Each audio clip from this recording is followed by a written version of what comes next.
The scent of eucalyptus and lavender usually acted like a sedative, but today, the spa at the Azure Retreat felt suffocating. I lay on a heated massage table, my eyes closed, while my tablet sat on the side table, humming softly as it synced with my brand-new OmniHome integrated smart system. I had spent thousands to make our house a living organism, lights, locks, and audio, all controlled from my palm. Just testing the bedroom monitors, I whispered to the empty room, tapping the audio sync button. I wanted to make sure the ambient noise cancellation worked before I got home. A static pop echoed through my earbuds, followed by a crystal-clear broadcast. But it wasn't the sound of a quiet house. It was laughter. High-pitched, familiar, and jagged. "You're so bad, Mark," my sister Sarah's voice rang out. I froze, my heart skipping a beat. What if she checks the cameras?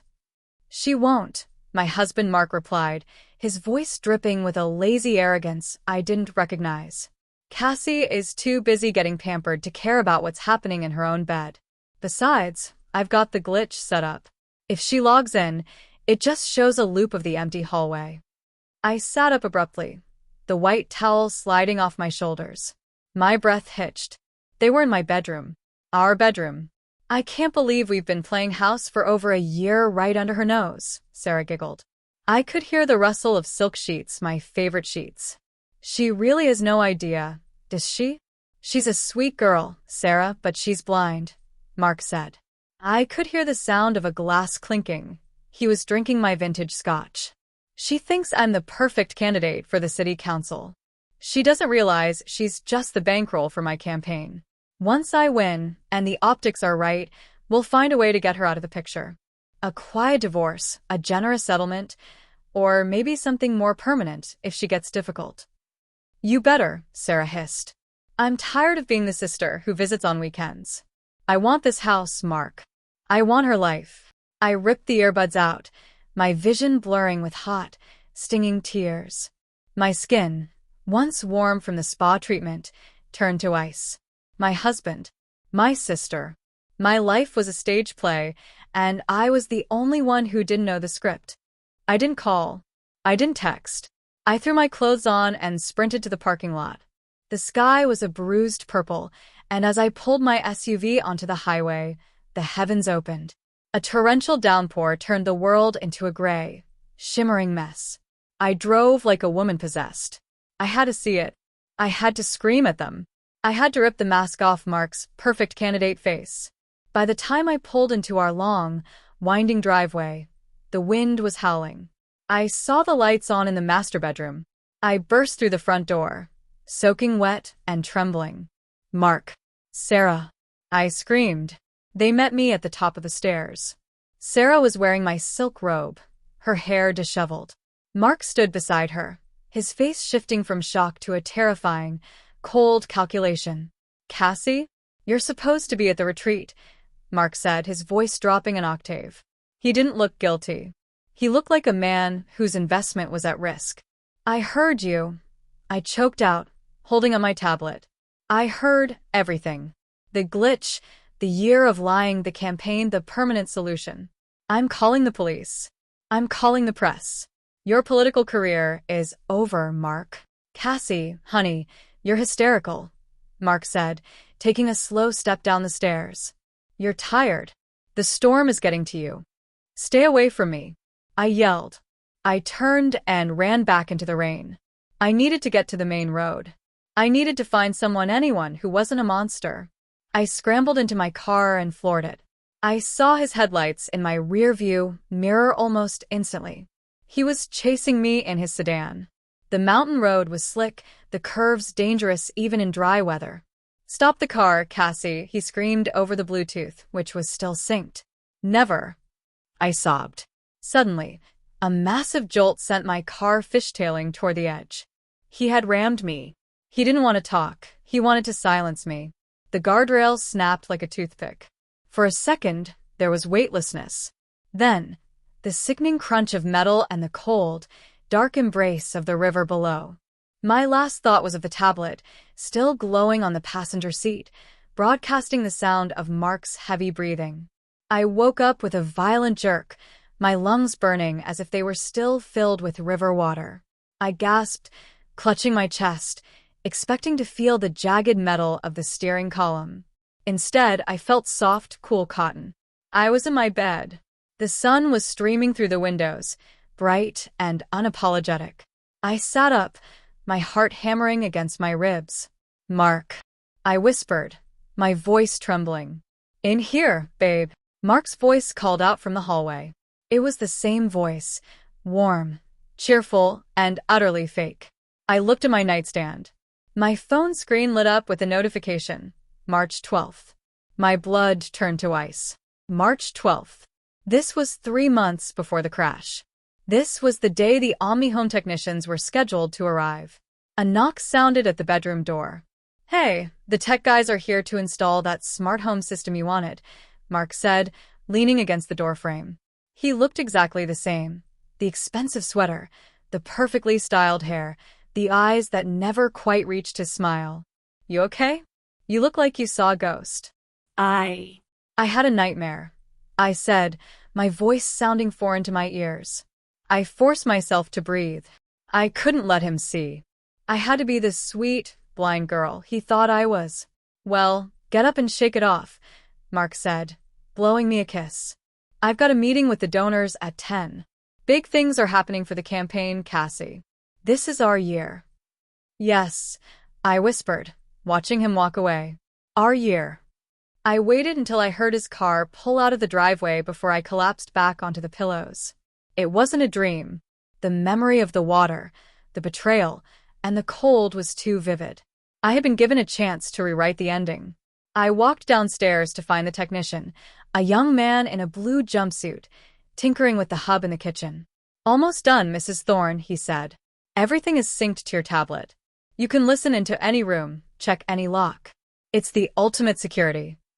"Does it have the audio sync glitch?" I asked, my voice flat. The tech frowned. "Glitch? No, ma'am. This is top of the line." "It will," I muttered. "I need you to show me exactly how to access the server logs. Not the app, the raw data. I want to know everything this house hears." I couldn't do this alone. Mark was powerful, and he was cunning. If I tried to fight him on my own, he would just run me off the road again. I needed a shield. I drove to the 4th precinct, my hands white on the steering wheel. I hadn't seen Julian Vance in 10 years, not since he left for the academy, and I stayed behind to marry the rising star, Mark Thorne. Julian had been my first love, the boy who taught me how to drive and promised he'd always catch me if I fell. I found him in the back of the precinct, hunched over a desk piled high with cold cases. He looked older, more rugged, with a weariness in his eyes that only comes from seeing the worst of humanity. "Julian?" I asked. He looked up, and for a second, time seemed to stop. He stood up, the chair scraping loudly against the floor. "Cassie? What are you doing here?" "I need your help," I said, the words spilling out. "I don't know who else to go to. I have memories, Julian. Memories of things that haven't happened yet. Mark is going to kill me." Julian didn't laugh. He didn't call for a psych eval. He walked around the desk and led me to a private interview room. He sat across from me, his gray eyes searching mine. "I never liked him, Cassie.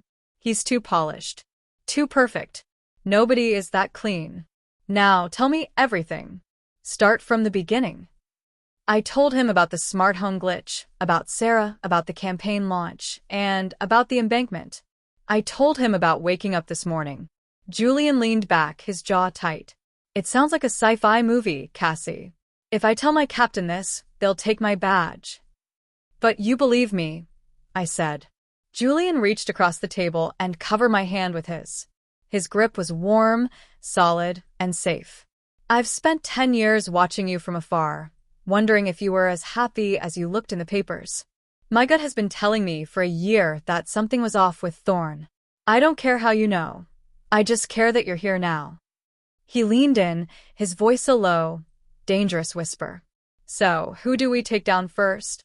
The hardest part of being reborn wasn't the haunting memories of the cold river water or the sound of my own car crumpling. It was the psychological warfare of the everyday. I had to wake up every morning in a bed I knew Mark had shared with my sister. I had to sit across from him at breakfast and watch him butter his toast with the same hands that had forced my car off a cliff. "You're awfully quiet this morning, Cassie," Mark said, peering at me over the rim of his world's best candidate mug. "Still thinking about that nightmare?"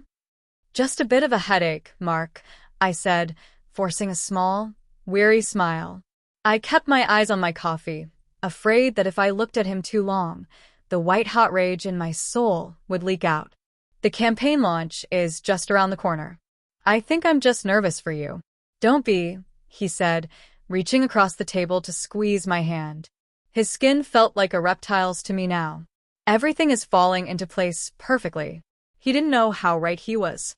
For the next 2 months, I became a ghost in my own home. I was the invisible observer, as Julian called me. While Mark was out glad-handing donors and Sarah was dropping by to help me with gala planning, I was meticulously curating the digital archive of their destruction. One afternoon, while Sarah was in the kitchen pretending to look for a vase, I slipped into the library and activated the OmniHome's high-fidelity recording mode via my tablet.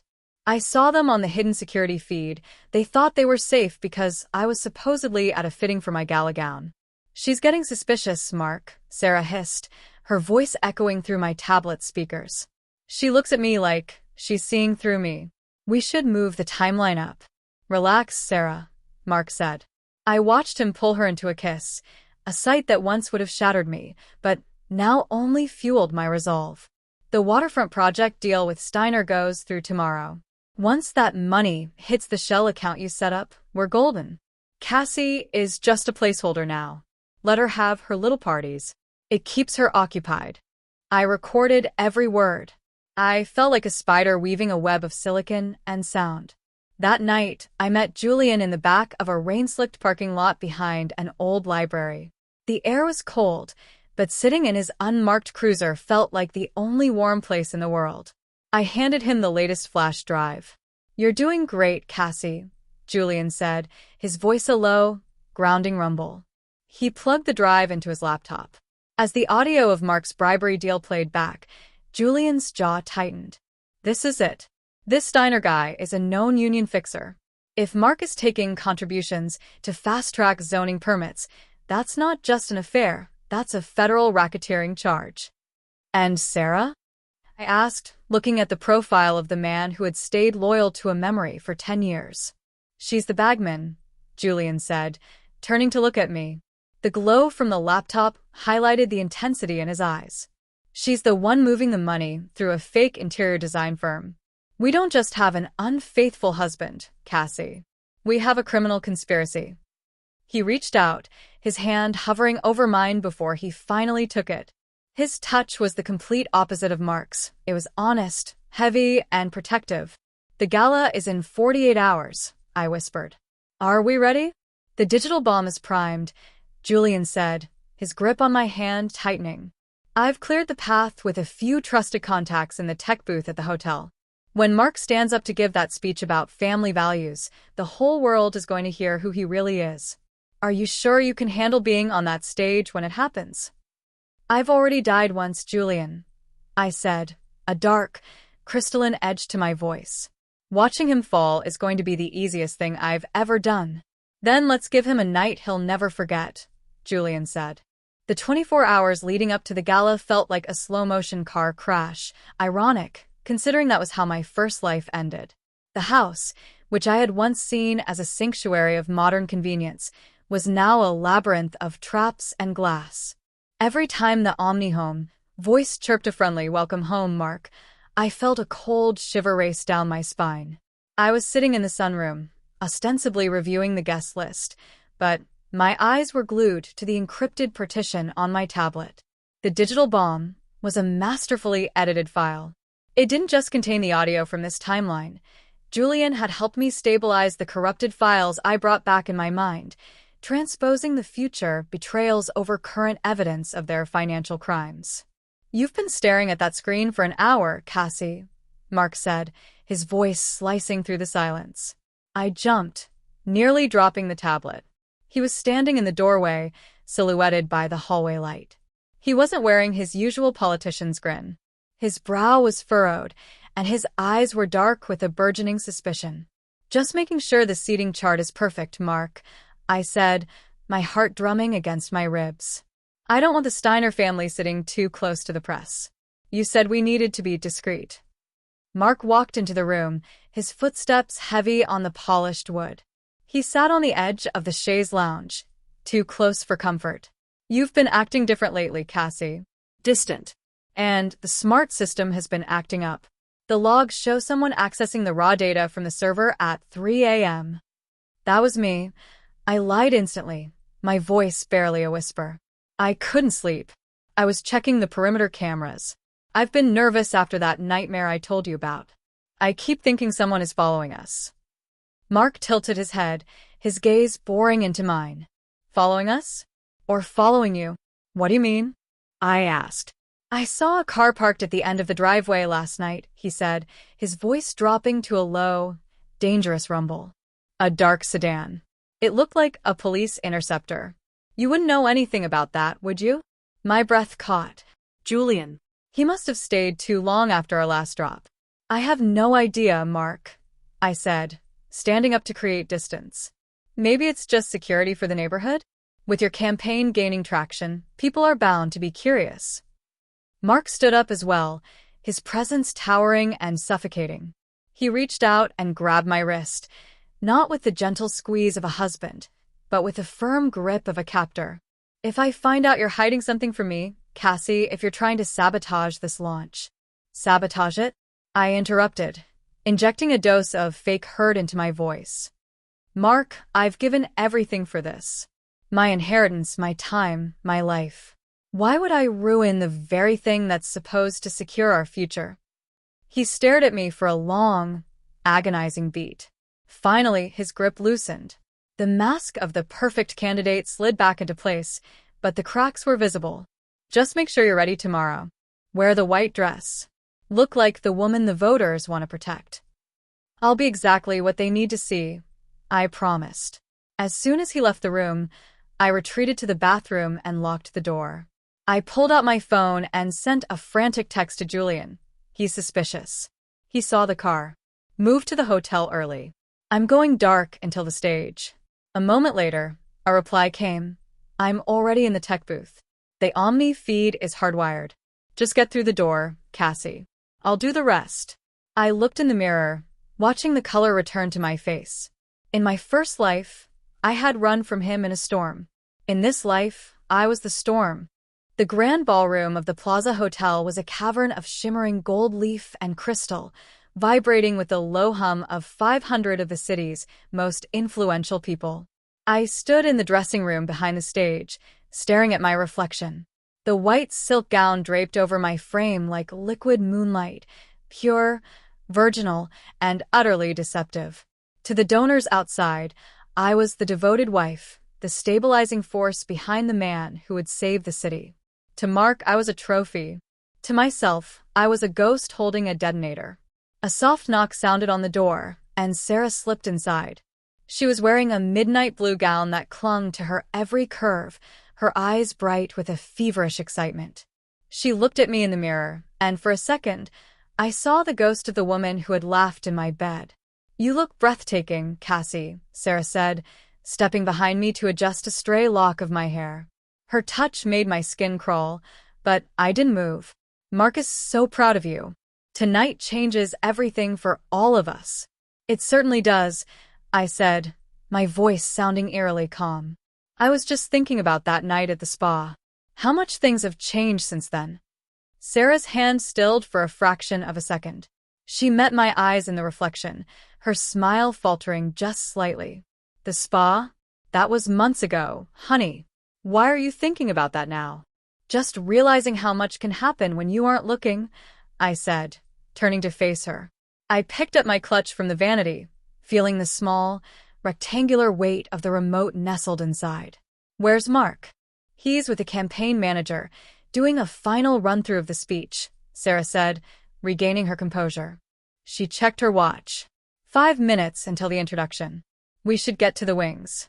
We walked together through the dimly lit backstage area, the sound of the crowd growing louder, like the roar of a distant ocean. Mark was there, standing near the velvet curtain. He was adjusting his cufflinks, his face set in a mask of grim determination. When he saw me, he reached out and took my hand. His grip was cold, a stark contrast to the heat of the stage lights beginning to bleed through the fabric of the curtain. "Remember," Mark said, leaning down to whisper in my ear.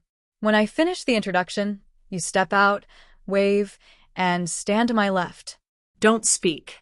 Just look at the camera. This is the moment they fall in love with us." "I'll be perfect, Mark," I said. "I know you will," he said, giving my hand a final, possessive squeeze. The announcer's voice suddenly boomed, vibrating through the floorboards. "And now, ladies and gentlemen, please join me in welcoming a man of vision, a man of integrity, Mark Thorne." The applause was deafening. Mark pulled back the curtain and stepped out into the blinding white light, his arm outstretched as if to catch the very air of the room. I followed a pace behind, my heart hammering a frantic rhythm against my ribs. The heat of the spotlights hit me, and for a second, I felt dizzy. I scanned the tech booth high above the balcony. In the shadows, I saw a familiar silhouette, a man in a dark jacket, silhouetted against the glow of the monitors. "Julian." He raised a single finger to his headset. The signal. Mark reached the podium, the crowd's roar slowly dying down to an expectant hush. He looked out over the sea of faces, his smile broad and radiant. He looked like a king. "Thank you," Mark said into the microphone, his voice echoing with practiced warmth. "I stand before you tonight not just as a candidate, but as a man who believes that the foundation of our city is the family. My wife, Cassie, has been my rock." He reached back to usher me closer. I stepped forward, the white silk of my dress catching the light. I reached into my clutch and wrapped my thumb around the remote's single button.